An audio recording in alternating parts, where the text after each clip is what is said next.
여러분 안녕하십니까? 여수 MBC 뉴스데스크입니다.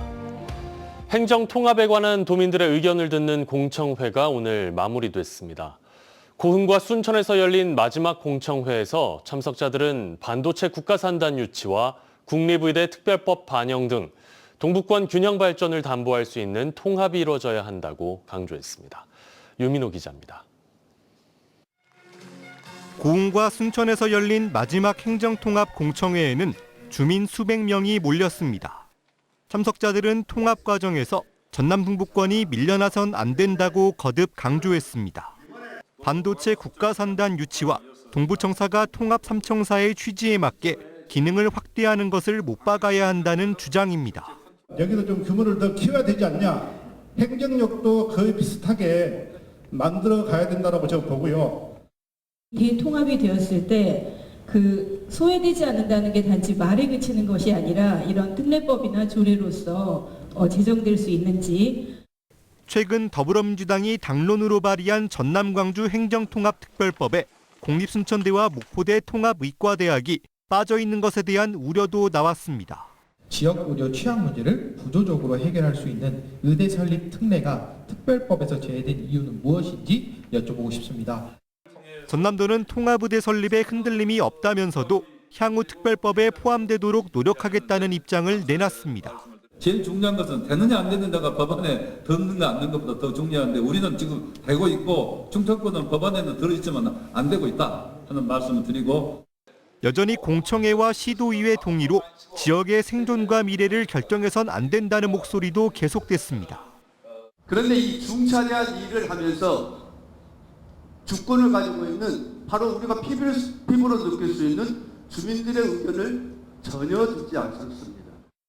22개 시군을 숨가쁘게 돌며 마무리한 행정통합 공청회. 전남도는 공청회에서 나온 의견을 앞으로 통합 추진 과정에 반영하고 정책 제안집으로 제작할 방침입니다. MBC 뉴스 유민호입니다. 정부가 행정통합을 유도하기 위해 4년간 20조 원을 지원하겠다고 밝혔지만 지자체들은 안정적인 재정 운영을 위해서는 국세 이양이 필수라고 강조하고 있습니다. 특히 특별법안 내용 가운데 국세에 대한 부분이 지역마다 차이가 있어 형평성에 대한 논란도 일고 있습니다. 김윤 기자가 보도합니다. 광역 행정통합의 핵심은 정부의 재정과 권한을 지방정부에 가져오는 것입니다.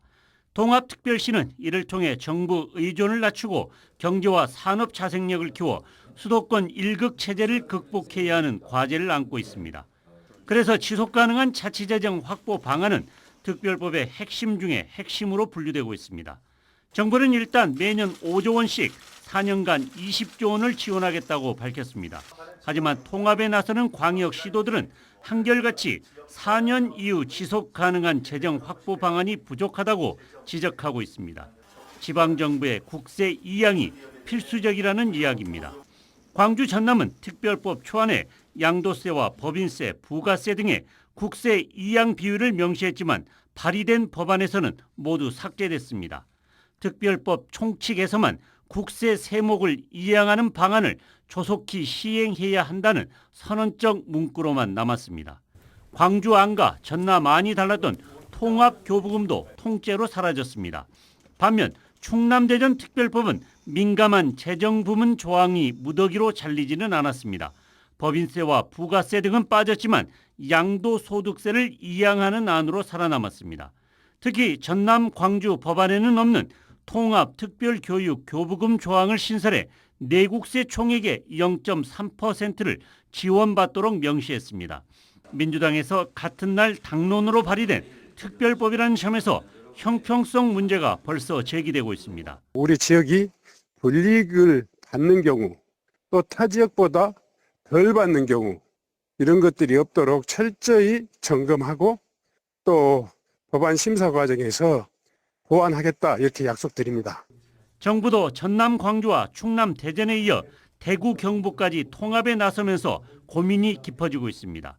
김민석 총리는 통합이 가능한 광역 단체가 모두 통합 방향으로 가고 있어 4년 뒤 국가 운영 방식의 전환 필요성도 언급했습니다. 일각에서는 준연방제적 방식이라고 얘기되는 방식으로 전혀 다른 어떤 국가 운영 방식으로의 전환이 시작된 것으로 보인다는 점입니다. 하지만 그동안 정부는 국세의 지방 이양에 극히 소극적이었습니다.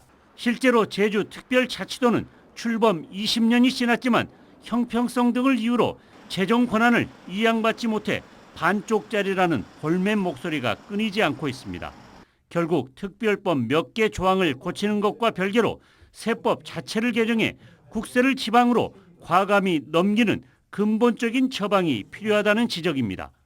MBC 뉴스 김윤입니다. 전남 광주 행정통합 논의에 전남대 여수 캠퍼스 문제를 반영해야 한다는 주장이 나왔습니다.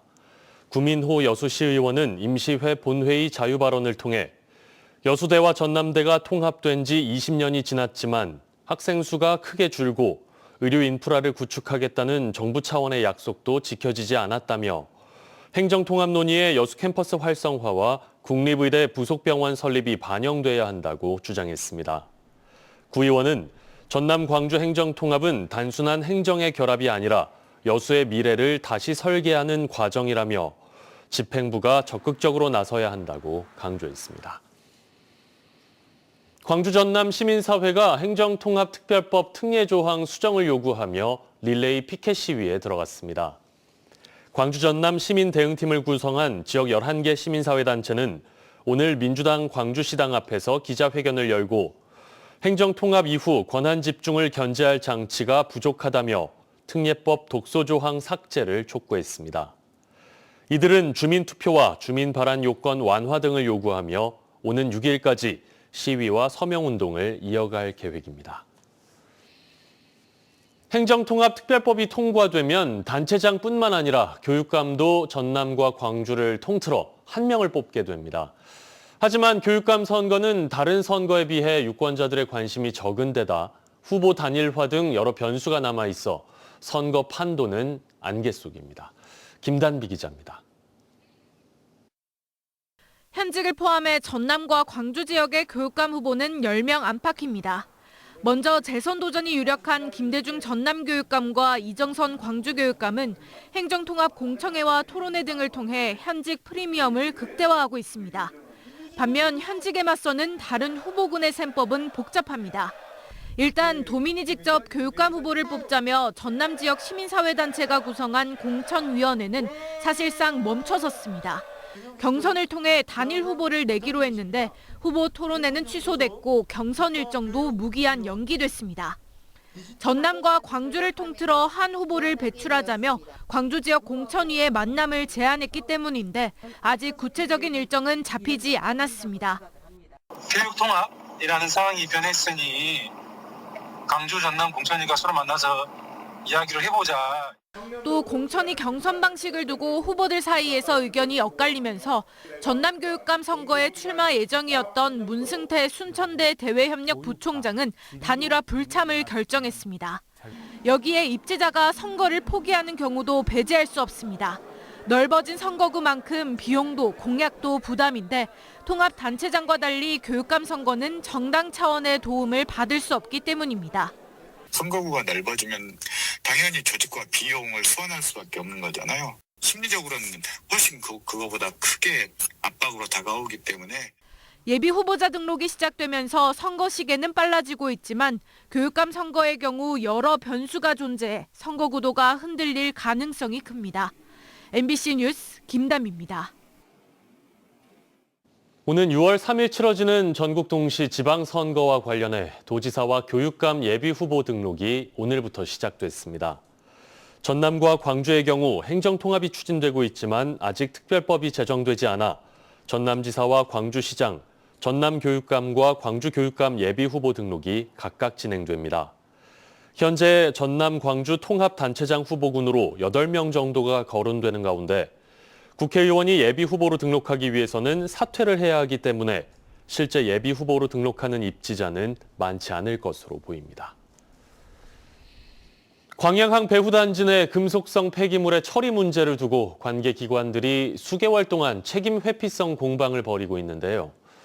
여수광양 흑만공사가 최근 현 창고 임대업자에 대한 계약 해지를 통해 폐기물을 이 문제를 처리하기로 했지만 논란의 불씨는 여전히 남아 있습니다.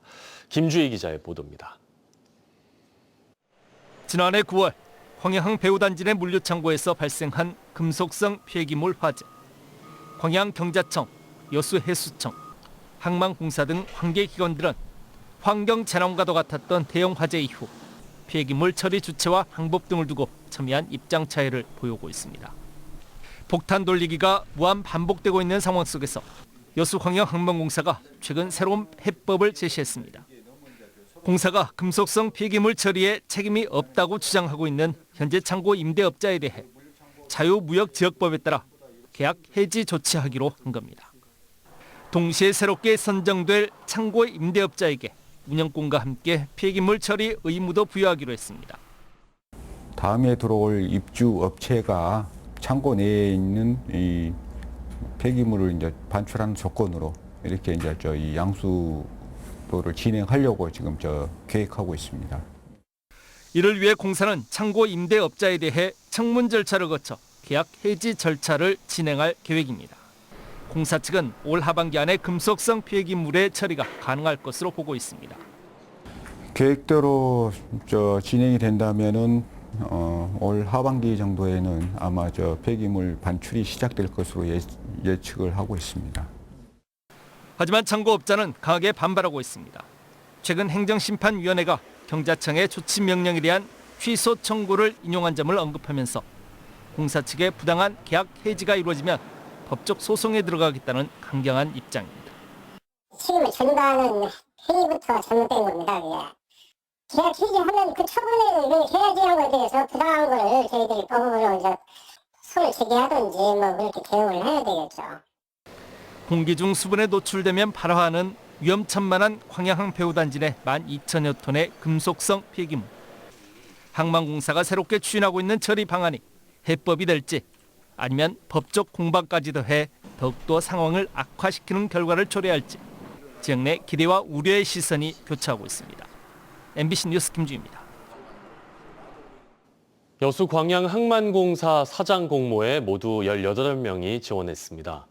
여수광양항만공사는 지난해 4월 박성현 전 사장 퇴임에 따라 지난달 12일부터 26일까지 신임 사장 공모를 진행한 결과 항만 물류 분야 경력자, 정치인, 민간기업 활동 이력 등을 갖춘 18명의 인사가 지원했다고 밝혔습니다.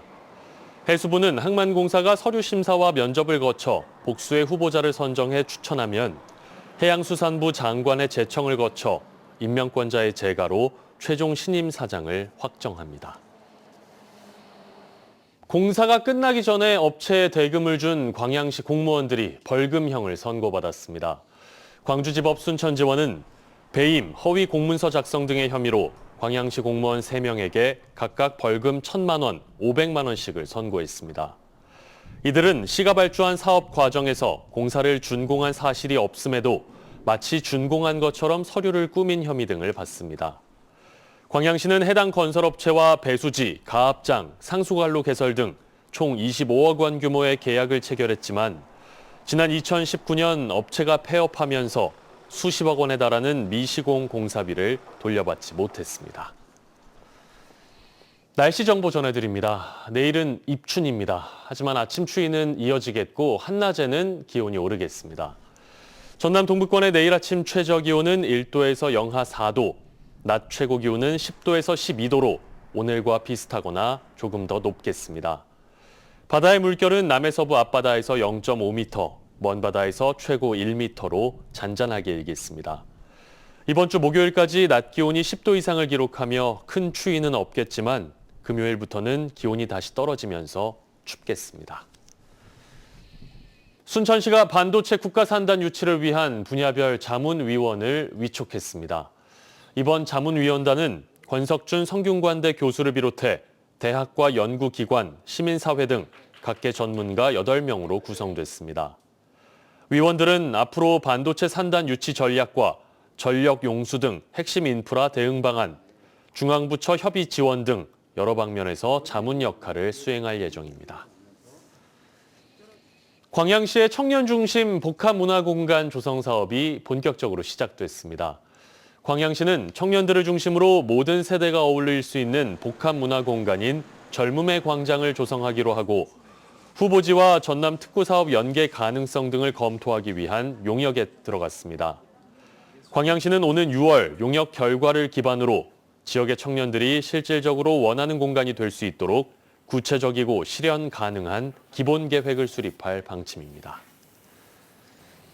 순천 특산물인 참다래가 캐나다 수출길에 오릅니다. 이번에 수출하는 참다래는 총 11톤 규모로 일본 외 국가로는 첫 해외 진출 사례인데요.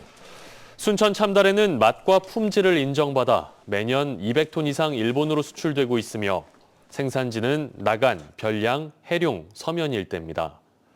순천시는 캐나다를 시작으로 북미를 비롯해 동남아 등 신규 해외 시장 개척을 단계적으로 확대해 나갈 예정입니다. 여수 MBC 뉴스데스크 마칩니다. 여러분 고맙습니다.